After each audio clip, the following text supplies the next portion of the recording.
मेरे प्यारे बच्चों, पंडित जवाहरलाल नेहरू जी अहमदनगर जेल में अपना कैदी जीवन व्यतीत करते हुए 5 महीने का समय राजनीतिक व्यस्तताओं के बावजूद पुस्तकों के पठन पाठन के साथ लेखन में व्यतीत करते रहे और उसी के परिणाम स्वरूप भारत की खोज नामक श्रेष्ठतम पुस्तक हम सबके सामने आई।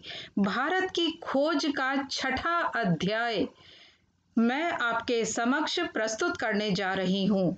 छठा अध्याय अंतिम दौर 1 के अंतर्गत भारत की राजनैतिक, सामाजिक और आर्थिक दृष्टि से विवेचना प्रस्तुत की गई है। ब्रिटिश साम्राज्य स्थापना के समय भारत विविध सामाजिक विसंगतियों से जूझ रहा था। राजनैतिक रूप से भी देश छोटे छोटे रियासतों में बटा हुआ था।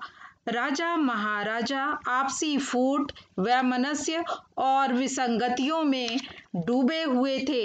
इसी का फायदा ब्रिटिशर्स ने उठाया और अपनी सूझबूझ से कंपनी राज स्थापित किया।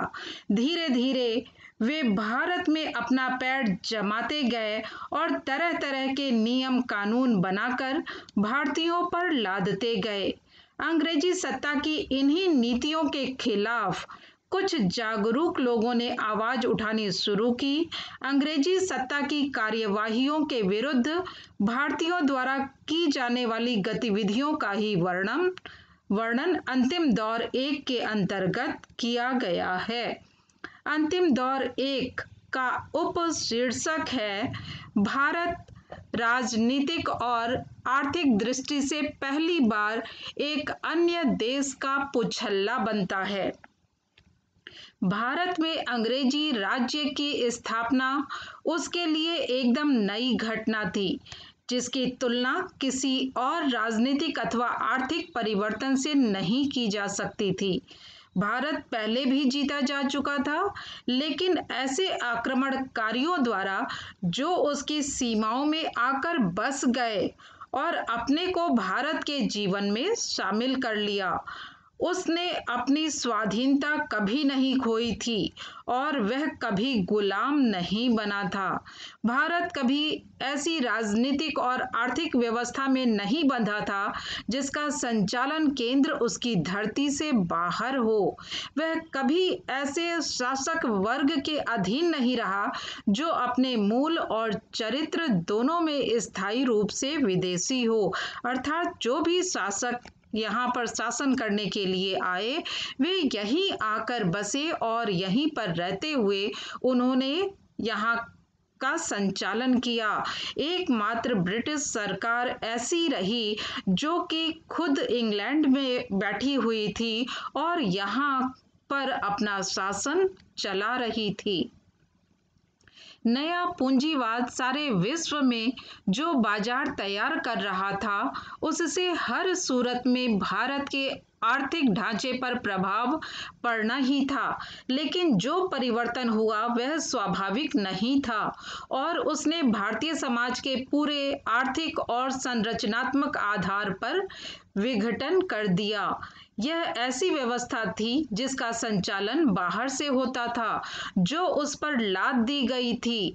भारत ब्रिटिश ढांचे का औपनिवेशिक और खेतीहर पुछल्ला बनकर रह गया, अर्थात उसे विवश होना पड़ा ब्रिटिशर्स के द्वारा लगाए जाने वाले नियम और कानून को मानने के लिए। सिर्फ वह उनके पीछे पीछे चल पाता था, अपनी कोई नीति बनाकर यहाँ लागू नहीं कर पाता था। अंग्रेजों ने अपने अंग्रेजी नमूने का अनुसरण करते हुए बड़े जमींदार पैदा किए। उनका लक्ष्य था लगान की शक्ल में अधिक से अधिक रुपया जल्दी से जल्दी इकट्ठा किया जाए। इसलिए एक ऐसे वर्ग को पैदा करना जरूरी समझा गया जिसके स्वार्थ अंग्रेजों के स्वार्थ से अभिन्न हो। ब्रिटिश शासन ने इस तरह अपनी स्थिति को सुदृढ़ किया। इस व्यवस्था में जमींदार थे, राजा थे और सरकार के विभिन्न महकमों में पटवारी, गांव के मुखिया से लेकर ऊपर तक कर्मचारियों की बहुत बड़ी संख्या थी। सरकार के दो खास महकमे थे, मालगुजारी और पुलिस। इन दोनों के ऊपर हर जिले में कलेक्टर या जिला मजिस्ट्रेट होता था, जो शासन की धुरी था। इस तरह भारत को साम्राज्यवादी उद्देश्यों के लिए बिना कुछ भुगतान किए अड्डे की तरह इस्तेमाल तो किया ही गया, इसके अलावा उसे इंग्लैंड में ब्रिटिश सेना के एक हिस्से के प्रशिक्षण का खर्च भी उठाना पड़ा। इस राशि को कैपिटेशन चार्ज कहा जाता था। वास्तव में भारत को ब्रिटेन के हर तरह के दूसरे खर्च भी उठाने पड़ते थे, अर्थात ब्रिटिशर्स जो शाही जीवन व्यतीत कर रहे थे, उनका खर्चा भी भारतीयों को ही उठाना पड़ता था। 19वीं शताब्दी के दौरान भारत में ब्रिटिश राज के इतिहास से किसी भी भारतीय को निश्चित रूप से मायूसी होगी और क्रोध आएगा। फिर भी इससे अनेक क्षेत्रों में अंग्रेजों की श्रेष्ठता का, यहाँ तक कि हमारी फूट और कमजोरियों से लाभ उठाने की क्षमता का पता चलता है। भारत में ब्रिटिश शासन के अंतर्विरोध, राम मोहन राय, बंगाल में अंग्रेजी शिक्षा और समाचार पत्र।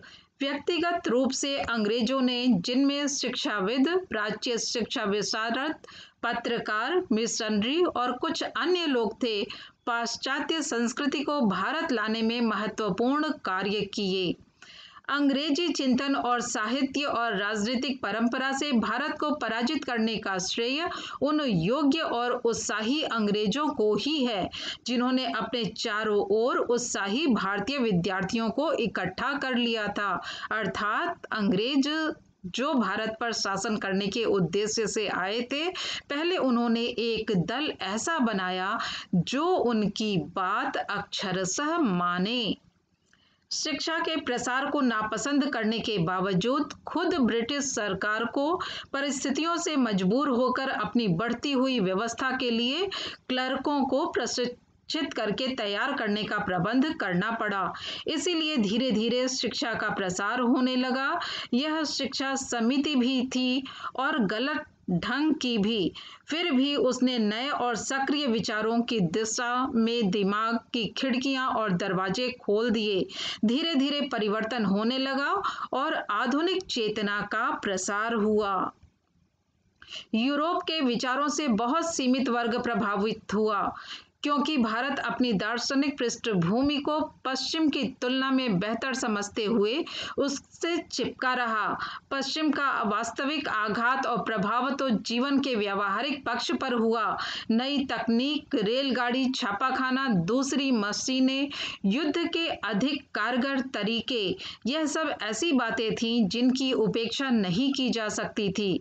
सबसे प्रकट और व्यापक परिवर्तन यह हुआ कि खेतिहर व्यवस्था टूट गई और उसका स्थान वैयक्तिक संपत्ति और जमींदारी ने ले लिया। मुद्रा केंद्रित अर्थव्यवस्था का चलन हुआ और जमीन बिकाऊ वस्तु हो गई। पहले जमींदारी व्यवस्था थी, बड़े बड़े जमींदार थे और उनके पास बहुत ज्यादा जमीन हुआ करती थी। जब जमींदारी व्यवस्था खत्म हुई, उस समय नियम बनाया गया कि हर व्यक्ति विशेष के पास इतनी ही जमीन होनी चाहिए, जिसकी वजह से जो बड़े बड़े जमींदार थे, उन्होंने अपने जमीनों को अपने यहाँ काम करने वालों के नाम किया। देश के किसी और बड़े हिस्से की अपेक्षा बंगाल ने बहुत पहले इन परिवर्तनों को देखा और अनुभव किया, क्योंकि बंगाल में ब्रिटिश शासन 50 वर्ष पहले स्थापित हो चुका था। 18वीं शताब्दी में बंगाल में एक अत्यंत प्रभावशाली व्यक्तित्व का उदय हुआ। ये थे राजा राम मोहन राय। वे एक नए ढंग के व्यक्ति थे, जिनमें प्राचीन और नवीन ज्ञान का मेल था। भारतीय विचारधारा और दर्शन की उन्हें गहरी जानकारी थी। वे संस्कृत, फारसी और अरबी के विद्वान थे। उस हिंदू मुस्लिम संस्कृति की उपज थे जो उस समय भारत के सुसंस्कृत वर्ग के लोगों पर छाई हुई थी। उन्होंने अंग्रेजी और पश्चिम के धर्म और संस्कृत के स्रोतों की खोज के लिए ग्रीक, लातीनी और इब्रानी भाषाएं सीखी। पश्चिमी सभ्यता के विद्वान और तकनीकी पक्षों ने भी उन्हें आकर्षित किया। अपने दार्शनिक और विद्वत्तापूर्ण झुकाव के कारण राजा राम मोहन राय अनिवार्य रूप से प्राचीन साहित्यों की ओर झुके। तुलनात्मक धर्म के अध्ययन की पद्धति की खोज करने वाले दुनिया के वे पहले उत्साही व्यक्ति थे और शिक्षा को आधुनिक सांचे में ढालकर उसे पुरानी पंडिताऊ पद्धति के चंगुल से निकालने के लिए बहुत उत्सुक थे। उन्होंने गवर्नर जनरल को गणित, भौतिक विज्ञान, रसायन शास्त्र, जीव विज्ञान और अन्य उपयोगी विज्ञानों की शिक्षा की आवश्यकता पर जोर देते हुए लिखा था। इन सबसे अधिक वे समाज सुधारक थे। आरंभ में उन पर इस्लाम का प्रभाव पड़ा और बाद में कुछ हद तक ईसाई मत का, लेकिन वे अपने धार्मिक आधार पर दृढ़ता से जमे रहे। परंतु उन्होंने इस धर्म को उन कुरीतियों और कुप्रथाओं से मुक्त करने का प्रयास किया जो उनके साथ संबद्ध हो गई थी। ब्रिटिश सरकार ने सती प्रथा पर रोक उन्हीं के आंदोलन के कारण लगाई थी। राजा राम मोहन राय भारतीय पत्रकारिता के प्रवर्तकों में से थे। सन 1780 के बाद भारत में अंग्रेजों ने कई अखबार निकाले। इन अखबारों में आमतौर पर सरकार की कड़ी आलोचना रहती थी। परिणामतः उन पर कड़ा सेंसर लगता था। पहला अखबार जिस पर भारतीयों का स्वामित्व था और जिसका संपादन भी भारतीयों ने किया था, 1818 में अंग्रेजी में निकला था। उसी वर्ष श्री रामपुर के बैपटिस्ट पादरियों ने बंगाली में एक मासिक और एक साप्ताहिक पत्र निकाला। किसी भारतीय भाषा में प्रकाशित होने वाले ये पहले पत्र थे। इसके बाद एक अंग्रेजी और भारतीय भाषाओं में कलकत्ता, कोलकाता, मद्रास, चेन्नई और बंबई, मुंबई से अखबार और पत्रिकाएं बड़ी तेजी से निकलने लगीं। राजा राम मोहन राय की पत्रकारिता का गहरा संबंध उनके सुधारवादी आंदोलनों से था। उनका समन्वयवादी और विश्वजनीन दृष्टिकोण कट्टर वर्ग के लोगों को नापसंद था और वे उनके बहुत से सुधारों का भी विरोध करते थे। पर उनके बहुत से समर्थकों में टैगोर परिवार था, जिसने बाद में बंगाल के पुनर्जागरण में महत्वपूर्ण भूमिका निभाई। राम मोहन राय दिल्ली सम्राट की ओर से इंग्लैंड गए और 19वीं शताब्दी के आरंभिक वर्षों में ब्रिस्टल में उनकी मृत्यु हो गई। सन 1857 की महान क्रांति जातीयतावाद। ब्रिटिश शासन के लगभग एक शताब्दी के उपरांत बंगाल में उससे समझौता कर लिया था। अकाल से नष्ट हुए किसान नए आर्थिक बोझों के तले पिस रहे थे। नया बुद्धिजीवी वर्ग पश्चिम की ओर इस आशा से देख रहा था कि अंग्रेजी उदारता के सहारे से ही प्रगति होगी। लगभग यही स्थिति दक्षिण और पश्चिमी भारत में मद्रास और मुंबई में भी थी। लेकिन उत्तरी सूबों में ऐसा कोई झुकाव और समझौते की प्रवृत्ति नहीं थी। विशेष रूप से सामंत सरदारों और उनके अनुयायियों में विद्रोह की चेतना बढ़ रही थी। सामान्य जनता में भी असंतोष और तीव्र ब्रिटिश विरोधी भावना खूब फैली थी। मई सन 1857 में मेरठ की भारतीय सेना ने बगावत कर दी। विद्रोह की योजना खुफिया ढंग से बहुत अच्छी तरह बनाई गई थी, लेकिन नियत समय से पहले हुए विस्फोट ने नेताओं की योजना ही बिगाड़ दी। यह केवल सैनिक विद्रोह से कहीं अधिक था। इसका बड़ी तेजी से प्रचार हुआ और इसने जनांदोलन और भारतीय स्वाधीनता की लड़ाई का रूप ले लिया। जनांदोलन के रूप में यह दिल्ली संयुक्त प्रांत, जैसा उन्हें आजकल कहा जाता है, मध्य भारत के कुछ भागों और बिहार तक सीमित था। मूलतः यह सामंतीय विस्फोट था, जिसका नेतृत्व सामंत सरदार और उनके अनुयायी कर रहे थे। व्यापक रूप से फैली विदेशी विरोधी भावना से इसे बल मिल रहा था। इनके लिए मुगल राजवंश के उस अवशेष की ओर देखना अनिवार्य हो गया, जो अब भी दिल्ली के राजमहल में बैठा था, लेकिन दुर्बल, बूढ़ा और अशक्त हो गया था। हिंदू और मुसलमान दोनों ने विद्रोह में पूरी तरह हिस्सा लिया। इस विद्रोह ने ब्रिटिश शासन पर पूरा दबाव डाला और अंततः इसका दमन भारतीय सहायता से किया गया। सामंत सरदारों के साथ व्यापक क्षेत्रों में आम जनता की सहानुभूति थी, लेकिन वे अयोग्य, असंगठित थे और उनके सामने कोई रचनात्मक आदर्श और सार्वजनिक हित नहीं था। इस विद्रोह से कुछ श्रेष्ठ छापामार नेता उभर कर आए। इनमें सबसे तेजस्वी थे तात्या टोपे, जिन्होंने कई महीनों तक अंग्रेजों को परेशान किया। आखिर में जब उन्होंने नर्मदा नदी को पार करके मराठा क्षेत्र में इस आशा से प्रवेश किया कि उनके अपने लोग उनकी सहायता और स्वागत करेंगे, तो उनके साथ धोखा हुआ। इन सब के अलावा एक और विशिष्ट नाम जिसे आज भी आम जनता श्रद्धापूर्वक स्मरण करती है, वह है झांसी की रानी लक्ष्मीबाई का, जो 20 वर्ष की आयु में लड़ते लड़ते मारी गईं। जिस अंग्रेज जनरल ने उसका मुकाबला किया, उसी ने उसके बारे में कहा था कि वह विद्रोही नेताओं में सर्वोत्तम और सबसे बहादुर थी। विद्रोह और उसके दमन के बारे में बहुत झूठा और भ्रष्ट इतिहास लिखा गया है। भारतीय उसके बारे में क्या सोचते हैं, यह बात शायद ही किताब के पृष्ठों तक छप कर पहुंच पाई। सावरकर ने लगभग 30 वर्ष पहले the history of the war of independence शीर्षक पुस्तक लिखी, लेकिन उनकी पुस्तक तत्काल जब्त कर ली गई और अब तक जब्त है। उसमें ब्रिटिश साम्राज्य के खिलाफ जो बातें लिखी गई थी, उसके कारण ब्रिटिश सरकार ने उसे जनता के समक्ष आने ही नहीं दिया। अगर वह पुस्तक जनता के सामने आ गई होती तो ब्रिटिश साम्राज्य उसी समय हिल गई रही होती और इसी का परिणाम हुआ कि पुस्तक तो जब्त की कर ली गई और सावरकर को काला पानी की सजा दे दी गई। इस विद्रोह ने ब्रिटिश शासन को झकझोर कर रख दिया। सरकार ने अपने प्रशासन का पुनर्गठन किया। ब्रिटिश पार्लियामेंट ने ईस्ट इंडिया कंपनी से देश को अपने हाथ में ले लिया। जिस भारतीय सेना ने अपनी बगावत से विद्रोह की शुरुआत की थी, वह नए सिरे से संगठित हुई। हिंदुओं और मुसलमानों में सुधारवादी और दूसरे आंदोलन, तकनीकी परिवर्तनों और उनमें परिणामों के द्वारा भारत से पश्चिम की वास्तविक टकराहट 19वीं शताब्दी में हुई थी। विचारों के क्षेत्र में भी परिवर्तन हुआ। पहली प्रतिक्रिया अल्पसंख्यक अंग्रेजी पढ़े लिखे वर्ग तक सीमित थी और उसमें लगभग हर पश्चिमी चीज के प्रति प्रशंसा का भाव था।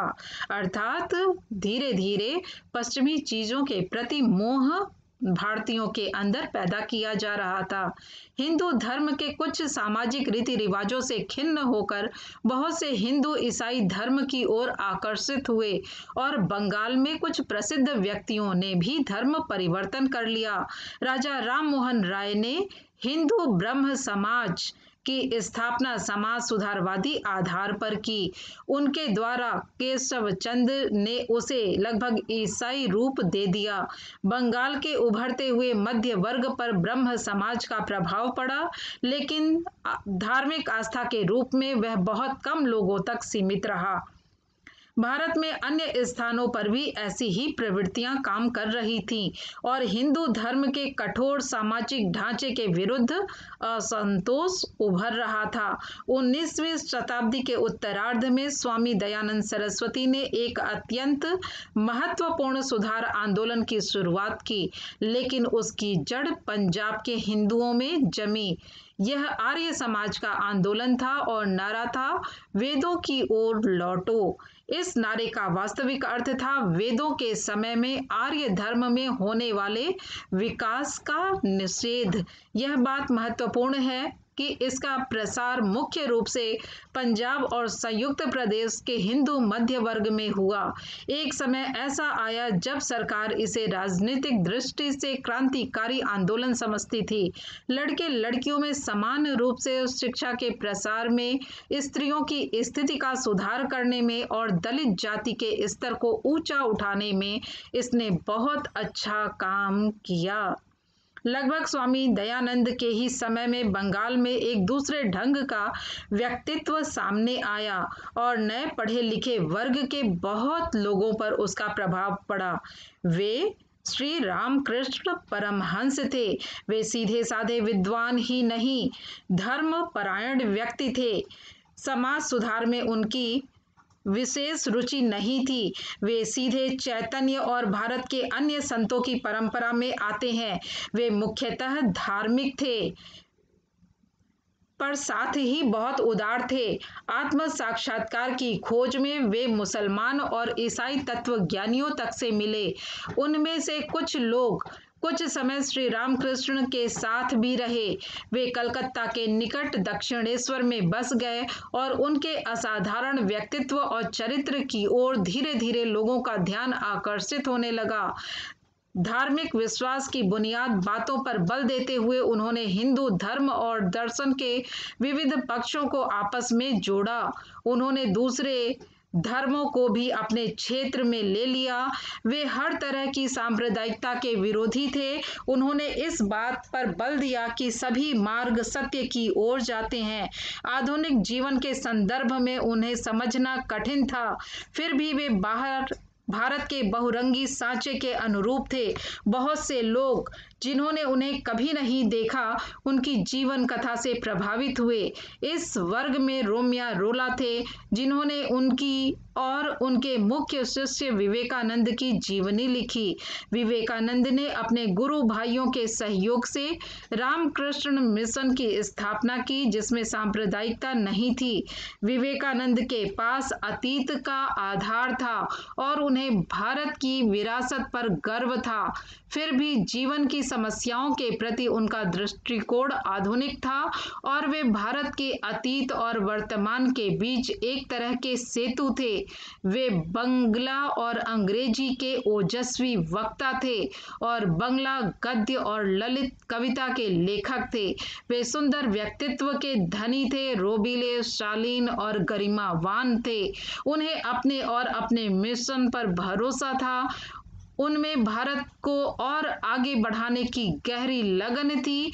उदास और पतित हिंदू मानस के लिए वे संजीवनी की तरह आए। 1893 ईस्वी में उन्होंने शिकागो में अंतर्राष्ट्रीय धर्म सम्मेलन में भाग लिया। अमेरिका में 1 वर्ष से अधिक बिताया। यूरोप की यात्रा एथेंस और कुस्तुतुनिया तक की और मिस्र, चीन और जापान भी गए। जो एक बार इस हिंदू सन्यासी को देख लेता था, उनके लिए उसे और उसके संदेश को भूलना कठिन हो जाता था। खुद उन पर भी पश्चिमी देशों की यात्रा का बहुत अधिक प्रभाव पड़ा। वे अंग्रेजों की लगन और अमेरिकी लोगों की जीवंतता और समभाव के प्रशंसक थे, लेकिन वे पश्चिम के धर्म व्यवहार से प्रभावित नहीं हुए और भारतीय दर्शन और आध्यात्मिक पृष्ठभूमि में उनकी आस्था और बलवती हो गई।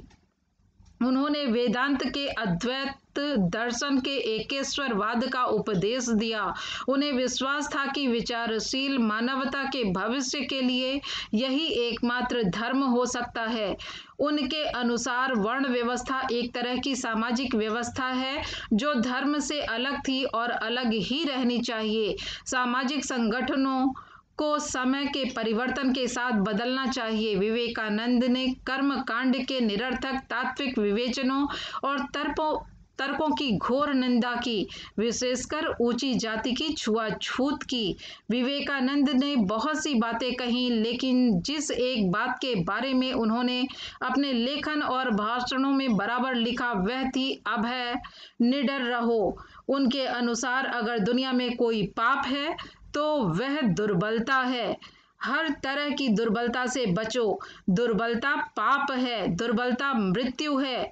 उपनिषदों में यही महान शिक्षा थी और सत्य की कसौटी है कोई भी चीज जो तुम्हें शारीरिक, बौद्धिक और आध्यात्मिक दृष्टि से कमजोर बनाती है, उसे जहर की तरह छोड़ दो। उसमें कोई जीवन नहीं है और वह सत्य नहीं हो सकती।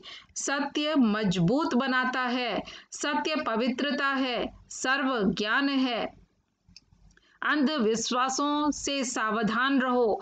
मैं तुम्हें अंधविश्वासी मूर्ख कहने की अपेक्षा कट्टर नास्तिक कहना पसंद करूंगा, क्योंकि नास्तिक सजीव होता है और आप उसे कुछ बना सकते हैं, लेकिन अगर अंधविश्वास घर कर ले तो दिमाग गायब हो जाता है, बुद्धि क्षीण होने लगती है, जीवन का पतन होने लगता है।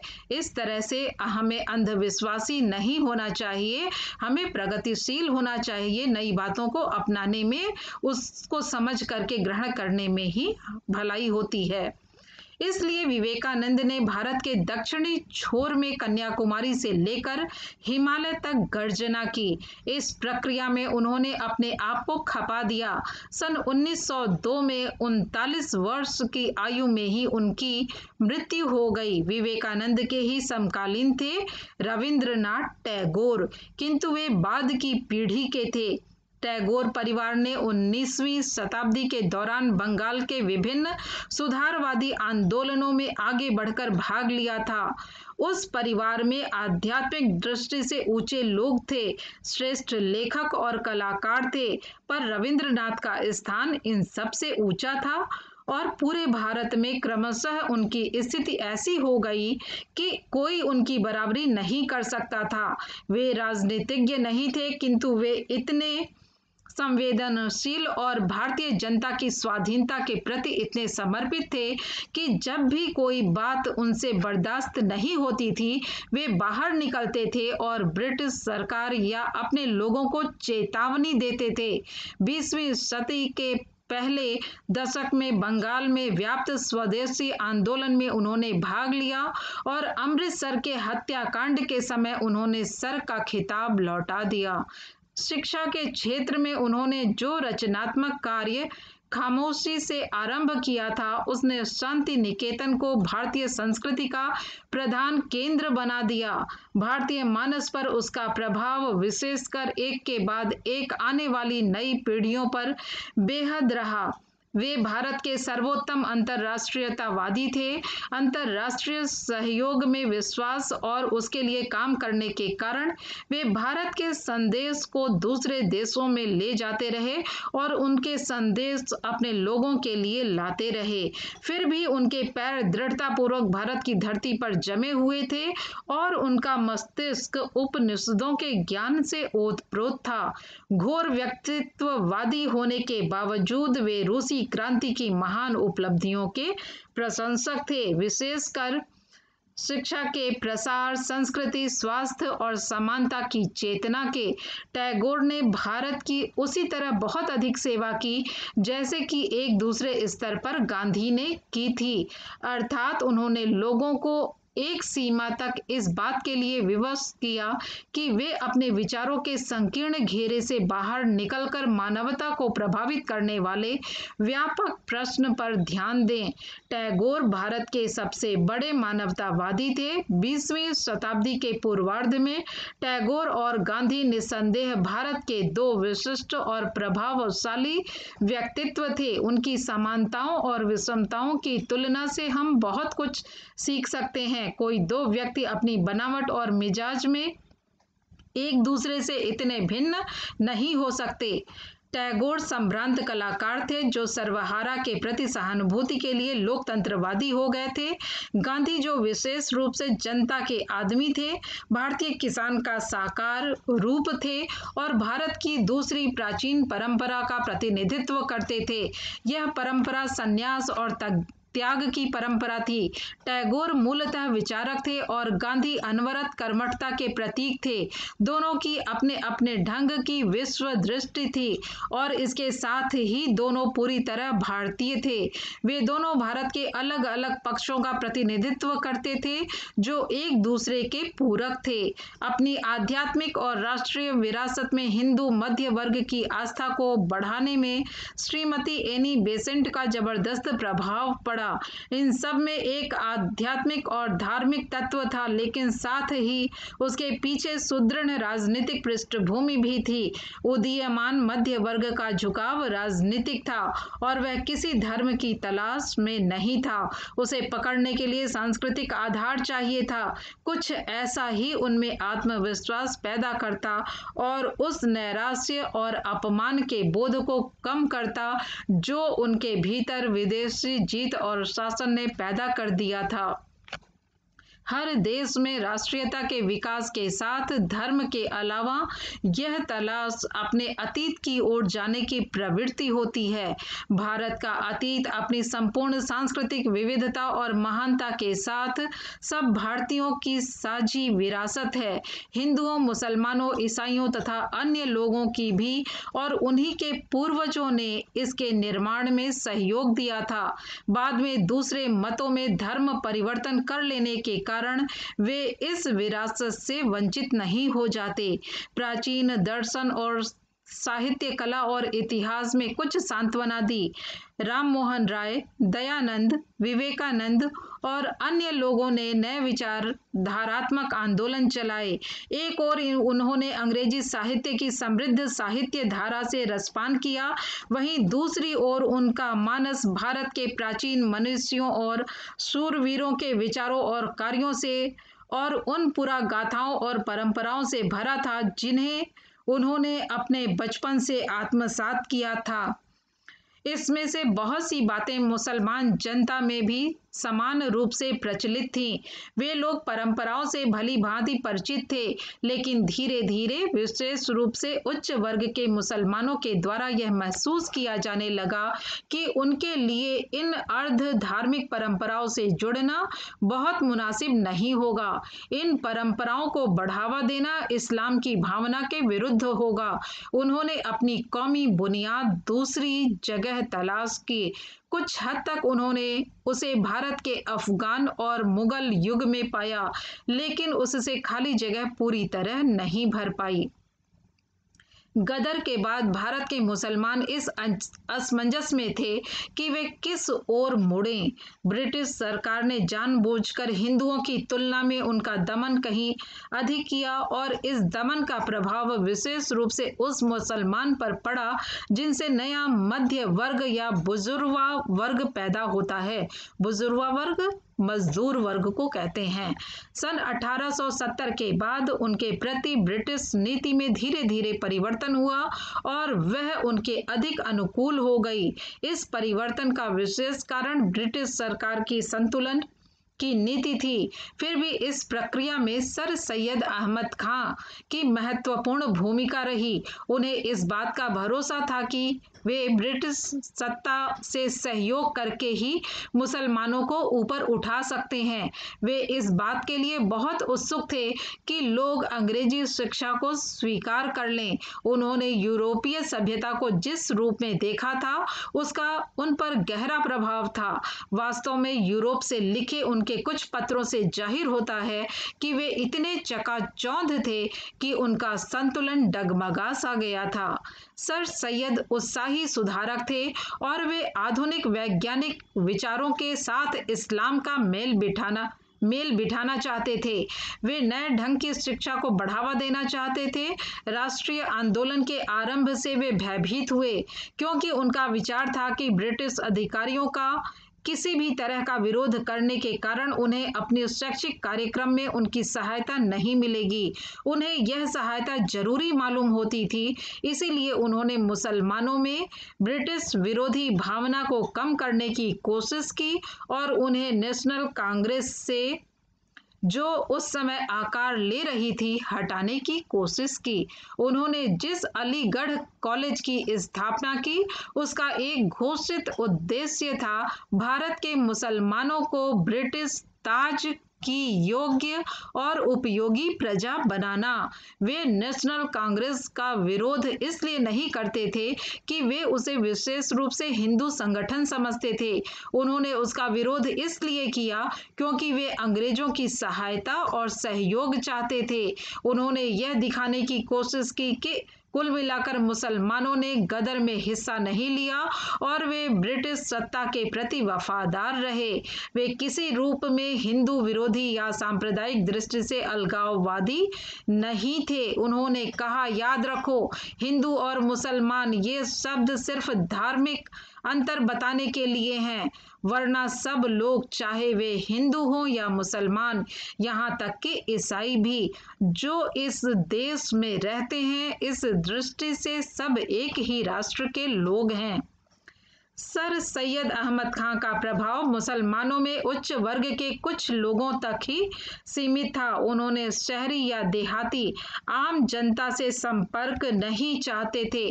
राष्ट्रीय आंदोलन के आरंभ से वे भयभीत हुए, क्योंकि उनका विचार था कि ब्रिटिश अधिकारियों का किसी भी तरह का विरोध करने के कारण उन्हें अपने शैक्षिक कार्यक्रम में उनकी सहायता नहीं मिलेगी। उन्हें यह सहायता जरूरी मालूम होती थी, क्योंकि उन्हें कॉलेज चलाना था।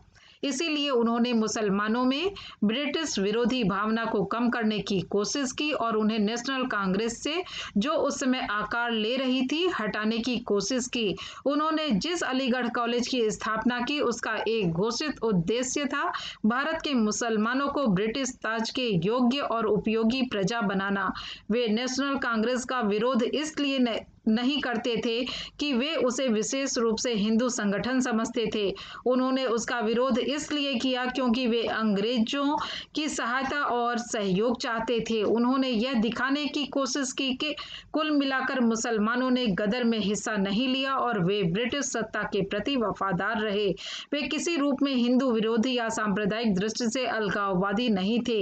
उन्होंने कहा, याद रखो, हिंदू और मुसलमान ये शब्द सिर्फ धार्मिक अंतर बताने के लिए नहीं, वरना सब लोग, चाहे वे हिंदू हों या मुसलमान, यहाँ तक कि ईसाई भी, वे इस देश में रहते हैं, इस दृष्टि से सब एक ही राष्ट्र के लोग हैं। सर सैयद अहमद खां का प्रभाव मुसलमानों में उच्च वर्ग के कुछ लोगों तक ही सीमित था। उन्होंने शहरी या देहाती आम जनता से संपर्क नहीं किया। सर सैयद के कई योग्य और उल्लेखनीय सहयोगी थे। सर सैयद अहमद अपने प्रयत्न में इतनी दूर तक सफल हुए कि मुसलमानों में अंग्रेजी शिक्षा आरंभ हो गई और उनका दिमाग राजनीतिक आंदोलनों से हट गया। एक मुस्लिम एजुकेशनल कॉन्फ्रेंस शुरू की गई और उसने नौकरियों और दूसरे पेशों में उभरते हुए मध्य वर्ग के मुसलमानों को आकर्षित किया।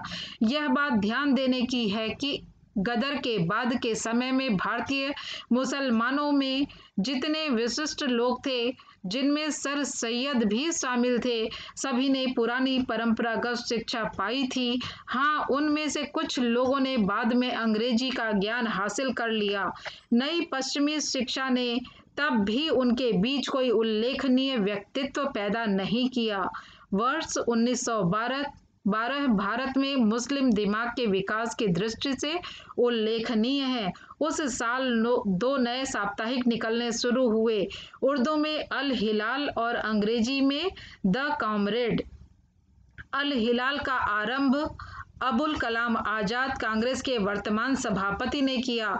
वे 24 वर्ष के प्रतिभाशाली नवयुवक थे जो 15 से 20 वर्ष की आयु में ही अपने अरबी और फारसी के ज्ञान और गहन अध्ययन के लिए प्रसिद्ध हो गए थे। इसके साथ उन्होंने बाहर की इस्लामी दुनिया के बारे में जानकारी हासिल की और उन सुधारवादी आंदोलनों के बारे में भी जो वहां चल रहे थे। उन्होंने धर्म ग्रंथों की व्याख्या बुद्धिवादी दृष्टिकोण से की। वे इस्लामी देशों में किसी भी अन्य भारतीय मुसलमान की अपेक्षा अधिक प्रसिद्ध हुए। उनका दृष्टिकोण अधिक उदार और तर्कसंगत था। इस कारण वे पुराने नेताओं के सामंती, संकीर्ण, धार्मिक और अलगाववादी दृष्टिकोण से दूर थे। अपने इसी दृष्टिकोण के कारण वे अनिवार्य रूप से भारतीय राष्ट्रवादी थे। आजाद की शैली में उत्तेजना और तेजस्विता थी, गो कि कभी कभी वह फारसी पृष्ठभूमि के कारण कुछ कठिन प्रतीत होती थे। नए विचारों के लिए उन्होंने नई शब्दावली का प्रयोग किया और उर्दू भाषा जैसी आज है उसे वह रूप देने में उनका निश्चित योगदान था। उनमें मध्य युगीन पंडिताउपन, 18वीं शताब्दी की तार्किकता और आधुनिक दृष्टिकोण का विचित्र मेल था। अलीगढ़ कॉलेज में सर सैयद खां से उनका संबंध रहा था, लेकिन अलीगढ़ कॉलेज की परंपरा अलग थी और राजनीतिक और सामाजिक दोनों दृष्टियों से वे रूढ़िवादी थी। अपने विद्यार्थियों के सामने वे जो मुख्य लक्ष्य रखते थे वह था निचले दर्जे की सरकारी नौकरी में प्रवेश करना, अर्थात जो अंग्रेज चाहते थे कि उन्हें भारतीयों से बाबू नौकरी करवाने के लिए उस तरह की शिक्षा यहाँ अलीगढ़ मुस्लिम विश्वविद्यालय में शुरू की गई। इसके लिए सरकार समर्थक रवैया अनिवार्य था और राष्ट्रवाद और विद्रोह के लिए कोई गुंजाइश नहीं थी। अलीगढ़ कॉलेज का समुदाय अब नए मुसलमान बुद्धिजीवियों का नेतृत्व कर रहा था और कभी-कभी प्रकट रूप से, पर अधिकतर पर्दे के पीछे से लगभग हर मुस्लिम आंदोलन को प्रभावित करता था। मुस्लिम लीग की स्थापना मुख्य रूप से इन्हीं लोगों के प्रयास से हुई। अबुल कलाम आजाद ने इस पुरातनपंथी और राष्ट्र विरोधी भावना के गढ़ पर हमला किया। यह काम उन्होंने ऐसे विचारों के प्रसार से किया जिन्होंने अलीगढ़ परंपरा की जड़ ही खोद दी। इस युवा लेखक और पत्रकार ने मुस्लिम बुद्धिजीवी समुदाय में सनसनी पैदा की। यद्यपि बुजुर्गों ने उस पर भौहें चढ़ाई, पर युवा पीढ़ी के दिमाग में उनके शब्दों ने उत्तेजना पैदा कर दी। तिलक और गोखले महत्वपूर्ण भूमिका निभाई थी। तिलक और गोखले ने स्वतंत्रता संग्राम में नेशनल कांग्रेस, जिसकी स्थापना सन 1885 में हुई थी, जब प्रौढ़ हुई तो एक नए ढंग का नेतृत्व सामने आया। ये लोग अधिक आक्रामक और अवज्ञाकारी थे और बड़ी संख्या में निम्न मध्य वर्ग विद्यार्थी और युवा लोगों के प्रतिनिधि थे। बंगाल विभाजन के विरोध में जो शक्तिशाली आंदोलन हुआ था, उसमें इस प्रकार के कई योग्य और ओजस्वी नेता उभर कर आए, लेकिन इसके सच्चे प्रतीक महाराष्ट्र के बाल गंगाधर तिलक थे। पुराने नेतृत्व के प्रतिनिधि भी कम उम्र के मराठा सज्जन गोपाल कृष्ण गोखले थे। क्रांतिकारी नारे हवा में गूंज रहे थे और संघर्ष अनिवार्य था। इस संघर्ष को बचाने के लिए कांग्रेस के बुजुर्ग नेता दादा भाई नौरोजी, जिन्हें राष्ट्रपिता समझा जाता था, अपने अवकाश प्राप्त जीवन से वापस लाए गए ताकि स्वतंत्रता संग्राम को बल दिया जा सके। बचाव थोड़े ही दिन के लिए हुआ और 1907 में संघर्ष फिर हुआ, जिसमें पुराने उदार दल की जीत हुई। पर इसमें संदेह नहीं कि राजनीतिक दृष्टि से सजग भारत की बहुसंख्यक जनता तिलक और उनके समुदाय के पक्ष में थी। कांग्रेस का महत्व काफी कुछ घट गया था और बंगाल में हिंसक गतिविधियां सामने आ रही थीं। मेरे प्यारे बच्चों, आप लोगों ने अंतिम दौर 1 के अंतर्गत देखा कि किस तरह से अंग्रेजी सत्ता के विरुद्ध लोगों ने आंदोलन शुरू कर दिया था और यह आंदोलन अपने चरम पर पहुंचना शुरू हुआ गोखले, बाल गंगाधर तिलक और तमाम लोगों के परिणाम स्वरूप।